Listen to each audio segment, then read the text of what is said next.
Hello and welcome to ScreenBlitz, the weekly film and television show dedicated to giving you all the top news, views, reviews, previews, features, opinions, and more. I'm your host Grant Burton. You can follow me on Twitch. You can follow me on Twitter at @the_Grant Burton, or you can go to falsebygrant.wordpress.com for all of my written reviews. And for the very first time, I am live on twitch.tv/the_Grant Burton, so you can watch as it happens. Otherwise, you're watching it Monday, Tuesday, Wednesday in parts 1, 2, and 3, or you're waiting until Friday for the full episode. Part 1 today is all about the news. We've got very little news, so it's going to be a small part, I imagine. Part 2 is dedicated to the big topic, and today I'm talking about directors who left the films they were scheduled to make. And then the final part is dedicated to Mission Impossible Fallout, which I will be reviewing. Spoilers, it's really good. If you're watching this live on Twitch, you can get involved. Leave questions, comments, concerns in the chat. I will get to them at the end of every part and we can have a little hangout and conversation. If you're watching this on YouTube, do the same. Leave comments. I'll get back to them as soon as I can. But in the meantime on YouTube, subscribe to me. 100 subscribers gets me a custom URL, which I really do want because right now that long name is really getting on my nerves. So yeah, otherwise sit back, relax, have fun. Hopefully this will be pretty enjoyable. But we start each and every week with the news. First item today is from Leslie Goldberg at The Hollywood Reporter. And I don't know if Leslie Goldberg's a man or a woman. So they say 24 prequel from original series creators is eyed at Fox. There's also another 24 TV show apparently being put into development, but we don't know too much about it yet. But Kiefer Sutherland is apparently involved in that one. And 24 went on way too long. Each season, 24 episodes, that's just too many episodes per season. It's became silly in like season 3, and they just kept dragging it out. Storylines got really silly and bizarre. It didn't feel natural anymore. They then done that kind of reboot, and that didn't really kick things off very well. And then they tried to bring Kiefer Sutherland back for that short series. Again, that didn't really do anything special or unique. So I don't know why they're wanting to do another 24. It feels like they're just relying on old characters who just quite frankly aren't even that interesting. So 24, just don't do it. It's going to end up like Die Hard, where there's one too many of them. It just gets ridiculous. And yeah, don't do it. Next story is from Dave McNary at Variety. Fantasy Island movie in the works at Blumhouse. So I'm kind of surprised this hasn't happened already. This, I think, was in the 70s, maybe even the 60s. The most iconic thing about it is that the little guy who was on the right of that picture goes by the name of Tattoo, and the most iconic thing about it is every episode begins with him going zipline, zipline, and it was a really weird, bizarre TV show where basically you go to this island and your dreams and wishes come true. So yeah, I think it's perfect for a film. I'm really surprised it hasn't been done already, but it really won't be the same without the original cast, because I want to say his name is Ricardo Montalbano. Really good actor, not easily replaceable. So yeah, interesting to see what happens with that. This is probably the big news topic of the week. I talked about this a couple of weeks back, but I didn't really go into too much details because the problem here is I can see the arguments on both sides. This is a really tough, interesting topic to get into, and I don't think I can say firmly I'm on this side or I'm on that side. So here we go. Brent Lang and Justin Kroll at Variety. Disney is unlikely to rehire Guardians of the Galaxy director James Gunn. The feeling within both Disney and Marvel is that the dozens or so called jokes that James Gunn made about pedophilia and rape are unacceptable in the Me Too era, and they're not in line with Disney's family-friendly image. So there was a lot more in this article. I suggest you go read it because it was really quite detailed, and for But basically, James Gunn, about 10 years ago, had a series of tweets that were supposed to be jokes addressing issues like rape and paedophilia. They weren't funny, they were very inappropriate, very just bad jokes. And I haven't looked up these jokes, I don't know what they said exactly, but from what I've heard, I don't get the feeling that these are meant to be assaulting anyone. I don't think they're meant to be nasty or mean or anything like that. So it's tough because, yeah, you can't be saying things like this in this day and age and expect to get away with it. But the problem is that Disney knew about these jokes long before they hired them to do the original Guardians of the Galaxy. They knew, plain and simple, because they have to vet each person they hire, plain and simple. So why now have they just decided, no, we're not having them? Because these existed then, they exist now. Nothing's really changed that much. So go read the full article to get more details about them. But to me, this sounds like Disney's more annoyed at the fact that these are just coming back to haunt them, rather than the fact that they exist, because they knew these jokes existed. They had to. And the cast of Guardians of the Galaxy has came out. They've wrote a long letter in support of James Gunn. They want him to do the next Guardians of the Galaxy film. Some of them are potentially even threatening to not do the film if it's not James Gunn. But contractually, they will be obligated to do it whether they want to or not. And so the next Guardians of the Galaxy film, with or without James Gunn, it's going to be different. It's going to be shrouded with this in the background. James Gunn has wrote the script for this film as well, so whatever happens, it'll be interesting to see if they actually use that script or if someone comes in and completely reworks it. And people genuinely love James Gunn. Since these jokes, before he was even assigned to do the original Guardians of the Galaxy, he came out and said that he's done things in the past, he's moved on, he's a better person. That was before the original Guardians film. Now he's having to repeat all that because of this. So I get the sense that James Gunn now is not the same James Gunn that done this poor jokes and tweets 10 years ago. But maybe I'm wrong. I don't actually personally know James Gunn, so it's hard to say. So the cast and the fans getting behind James Gunn, that's fine, but I don't think it's going to make any difference. Disney isn't going to rehire him, I don't think. Everyone wants Taika Waititi to do the next Guardians, if not James Gunn. So the problem here is Taika Waititi is currently doing another film. He's busy. If he's going to do the next Guardians of the Galaxy film, one, he's the type of director that comes in and does his own writing. He'll want to adjust the script. He'll want to be fully in control of the film. So if he's going to do it, it's going to get delayed. And I don't know if Disney's going to do that, or going to want to do that rather. So yeah. And also, they fired James Gunn. Does the punishment fit the crime here?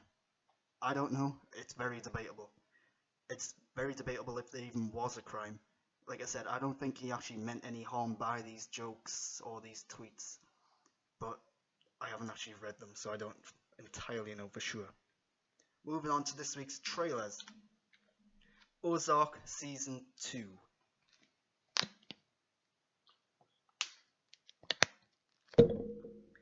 I was pleasantly surprised by the first season of Ozark.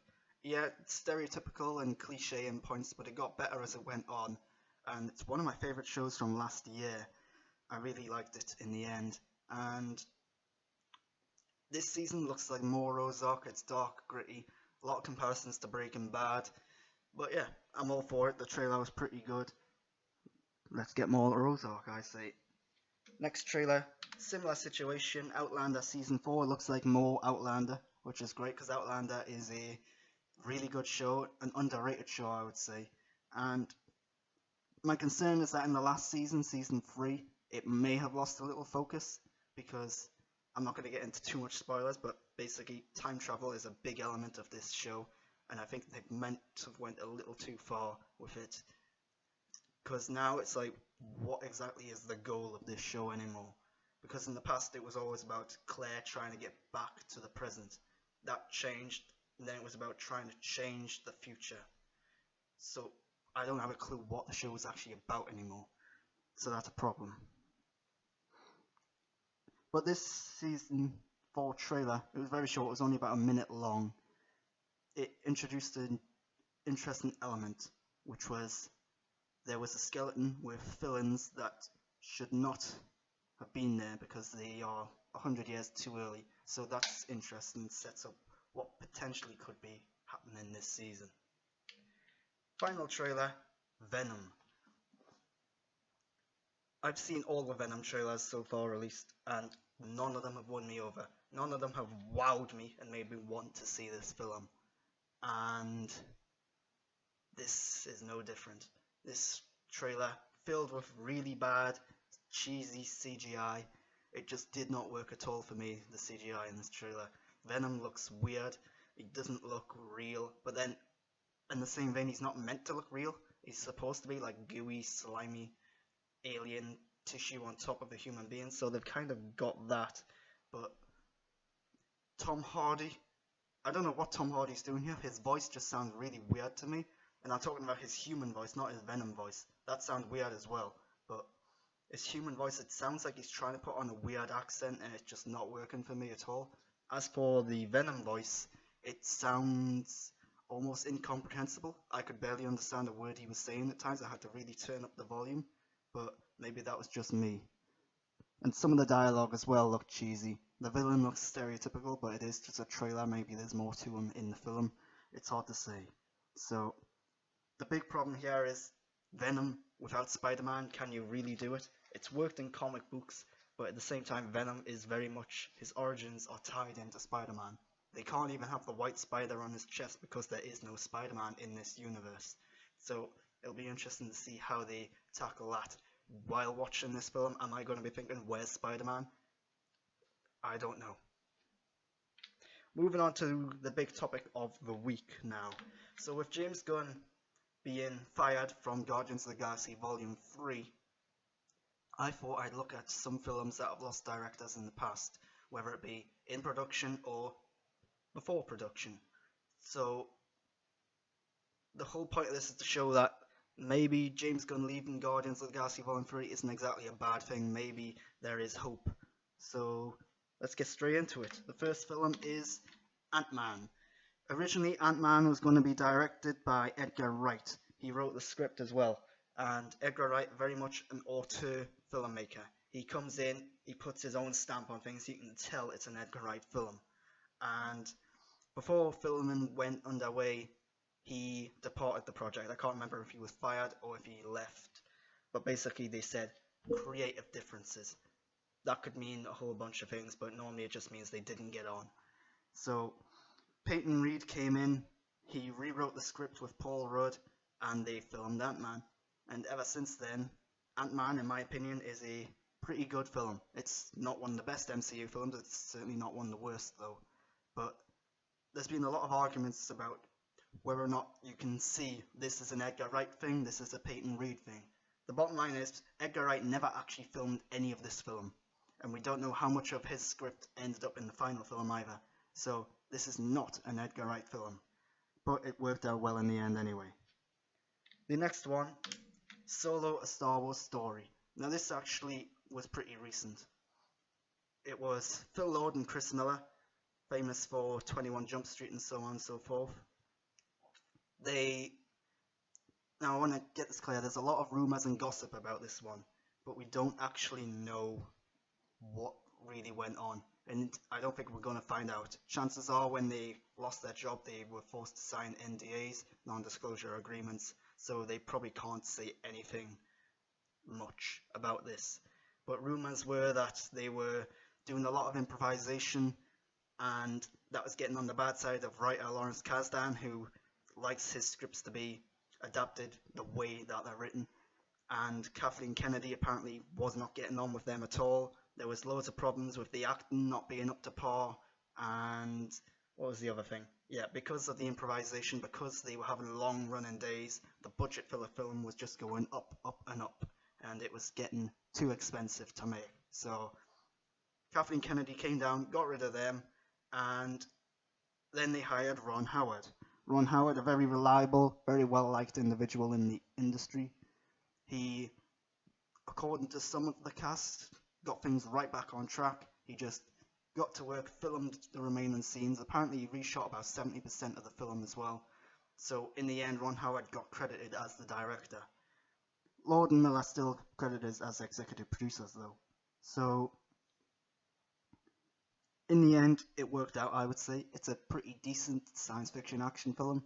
It's not one of the best Star Wars films. I think the problem is that the story and the characters just lack an emotional depth that the other Star Wars films all had. I would even say the prequels had that. But yeah, certainly not a bad film. I think when you really think about it, it's actually a miracle that this film turned out quite as well as it did. But again, a lot of it's rumors and speculation. So maybe things weren't quite as bad as they made out. Or maybe things were worse. Who knows? Next one, Spartacus. So originally Anthony Mann was directing this, but he was fired after 1 week because Kirk Douglas, who was producing this film, felt that Anthony Mann wasn't quite right for this. He had never done like a big blockbuster epic film before, and Kirk Douglas just thought that this was not his cup of tea. So they got rid of Anthony Mann, and then a young Stanley Kubrick came in. So this is a young Stanley Kubrick who hadn't quite made the name for himself yet. He wasn't the big auteur, he wasn't known for being in complete control of everything at this point. So Kirk Douglas was basically calling the shots, essentially. And turns out it's a classical, brilliant, great film. But it is very much a Kirk Douglas film. And after only 1 week, Anthony Mann was gone. So this was credited to Stanley Kubrick. The Wizard of Oz. Now, depending on where you look, it'll either say there were 4 directors or there were 6. What I've got down here is there were 4, because I don't know where the other 2 came from. The first director, he left after 2 weeks because, well, I say he left, he was probably fired. And after being fired, it turns out it was because the Tin Man actor got really ill, because it turns out once you put certain types of makeup on you, it can be pretty deadly, especially back in those days. So the Tin Man actor almost died, and that's why the original director was fired.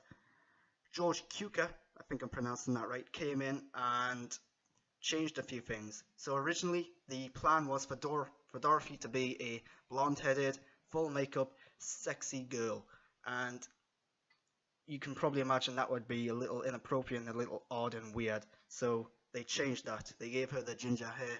They made her much more childlike. And that's pretty much all he'd done. He set like the tone and the mood of the film, but he never actually got behind the camera and filmed it. So then he left because of a scheduling conflict, because he had another project he had to go work on. Then another came in, and Victor Fleming, I believe his name was, he did the majority of the film, but he couldn't finish it because there was another scheduling conflict. And then the final guy, who was called King Vidor, that's a really weird name, I don't know where he got that name from. I imagine it's not his real name, but I don't know. It might not even be a man, I don't know. But yeah, he'd done the most iconic scene in the film, maybe, which was follow the yellow brick road, follow the yellow brick road. That's what he done, and that's pretty much it. So the film in the end, again, like Spartacus, a classic. This is probably a film that everyone's watched or at least knows about at some point. And wherever you look, there's 4, maybe 6 directors. They came together in the end miraculously. This film should not have been as good as it was. Apocalypse Now. So before Apocalypse Now was actually put into production, it was originally going to be directed and written by George Lucas. So that would have been a very different film. So much so that he wanted it to be a black comedy. He wanted it to be filmed on location in Vietnam during the Vietnam War. And as you can probably imagine, making a film during a war in a war zone might be a little dangerous. So the production basically said, nope, we're not doing that. It's too dangerous, too risky. So George Lucas left Then Francis Ford Coppola picked it up quite a while later. He changed it a bit by making it an adaptation of In the Heart of Darkness, and yeah, it became a really weird, stylish, dark, moody war drama. And yeah, it wasn't all clear sailing, no, because this film has a notoriously infamous reputation for being a very tough and grueling production. I'm not going to get into that because that's a whole different story. But yeah, it's a good film, but it is tough.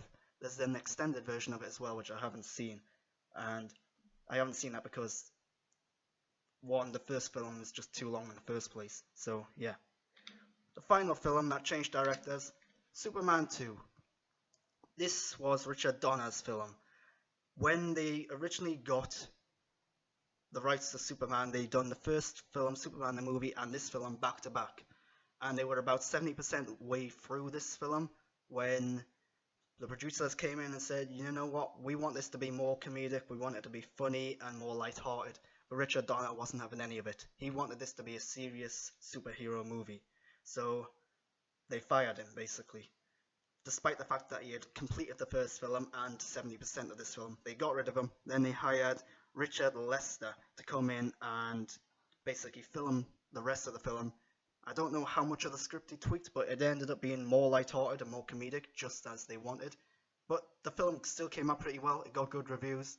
And then in 2006, a Richard Donner cut was released, which actually brought back everything that Richard Donner had done and put it all together. But of course, he didn't finish the film, so they had to include scenes from Superman the movie, the original one. And yeah, both versions are meant to be good, but it should be noted that Richard Donner did not have any involvement in the Donner cut. I don't know who actually done that. So yeah, those are films which lost their directors but still turned out pretty well in the end. And looking in the chat, I seen that says, how's it going? And I am Spartacus. It's going well, thank you. So moving on to the final part of the show, but first, just a reminder, if you're watching this on YouTube, you can subscribe to me. That would be great. 100 subscribers gets me a custom URL. That's something I really want. You can follow me on Twitter and Instagram at @the_GrantBurton, or you can go to fortespikegrant.wordpress.com for all of my written reviews. And this week I wrote a review for Mission Impossible Fallout, so check that out before I go into the full review now. So Mission Impossible Fallout. I'm not going to go into spoilers. There isn't much to spoil about this anyway. There's only really 2 or 3 things that could potentially spoil it, and I don't really have anything to say about them 2 or 3 things. Before I actually review the film, I'm going to go through the actual franchise and tell you what I think of them. The first Mission Impossible, I think it was okay for its time, but I think it's dated now. It doesn't really work that well. It's a little slow, a little too serious, and the CGI used in the end sequence really doesn't hold up. Mission Impossible 2, terrible film, just avoid it. And then Mission Impossible 3 got things back on track a little. J.J. Abrams, always reliable. But there's something that just doesn't quite work for me in Mission Impossible 3. I've never been able to nail down what it was. Philip Seymour Hoffman, brilliant in the film. Much more personal storyline for Ethan Hunt. And then Mission Impossible Ghost Protocol came along, and I think that is a brilliant film. It's just a fun, exciting action spy movie. That's what they set out to do, that's what you got. And the scene on the outside the building is absolutely awesome. One of my biggest regrets is not going to see that in IMAX, because apparently that was breathtaking. There were reports of people actually getting vertigo watching it in IMAX. Then Rogue Nation came out, similar to Ghost Protocol. They tried to do something that was fun and exciting, but rather than just being a spy action film, this was very much just a spy film, and it was really good for it. So now we have Mission Impossible Fallout. So I love this film. Mission Impossible Fallout, I think, is absolutely brilliant. One of my favorite films this year, maybe even my favorite film this year, maybe even one of my favorite films of all time. It's darker in tone, much more serious. There is some comedy in there, but it's not as prevalent as some of the others. So here's what it's about, roughly. Basically, Ethan Hunt, on a mission, sacrifices 3 plutonium devices for the sake of his teammate. The rest of the film is about him trying to get these plutonium devices because, well, you don't want bad guys having these devices. They can make bombs after all. And yeah, that's pretty much all the plot is. And there's a lot of influences in this film. It's very similar at times to The Dark Knight, very similar to Spectre and Skyfall. And there's a scene halfway through the film about hijacking of an armored truck, which is ripped right out of The Dark Knight. Even the score is very similar to Dark Knight. I love the score, by the way, in this film. I think it's brilliant. But at times it does veer into being way too similar to Hans Zimmer's stuff. And looking at the chat right now, I seen that is saying a lot of opposite things to what I'm thinking, which is fine. You're entitled to your opinion, even if you're wrong. But what else? I like how this film was much more personal for Ethan Hunt. It deals with why he does what he does. It deals with how far he's willing to go and just him as a character. It's the first time it's really delved into him as making him a human since Mission Impossible 3, and I think it does a really good job of it. The action scenes in this film are brilliant. There's one involving a halo jump, which is really just breathtaking. The fact that Tom Cruise does all of the action scenes is amazing, and it shows because the camera's right up in his face, right there as it's happening. And another scene is the helicopter chase sequence towards the end of the film, which perhaps it goes on a little too long. Perhaps there's actually a couple of action scenes which arguably go on a little too long, but this is just a masterclass in filmmaking, I would say, in pure action filmmaking. If you were to compare it to like a big serious drama film, it probably wouldn't be up there, but it's just a really fun, exciting film. I would say the best of all the Mission Impossibles. And that's about it, without going into spoilers. I will say that the villain in this film is the best in the franchise. He surpasses Philip Seymour Hoffman in my books. Of course, Sean Harris from Rogue Nation returns, so he has the benefit of already having some development. What else have I got written here? Yeah, just a really good film. I recommend you go see it. And that's all I've got planned for the show this week. So if you like what you've seen, you can subscribe on YouTube, give me a thumbs up, I'd really appreciate that. Leave a comment below, I'll get to it as soon as I can. If you're watching live on Twitch, thank you. I don't know how enjoyable this is. Pretty nervous, I'll be honest. And I'm going to get into the chat after this, see what's going on, but it looks like there's only one person actually talking. So I'll chat with you in a minute. And yeah, follow me on Twitch as well, that helps. Share this across social media, let people know. If you don't like it, someone else might. And I'm Grant Burton. Twitter, Instagram at @the_Grant Burton.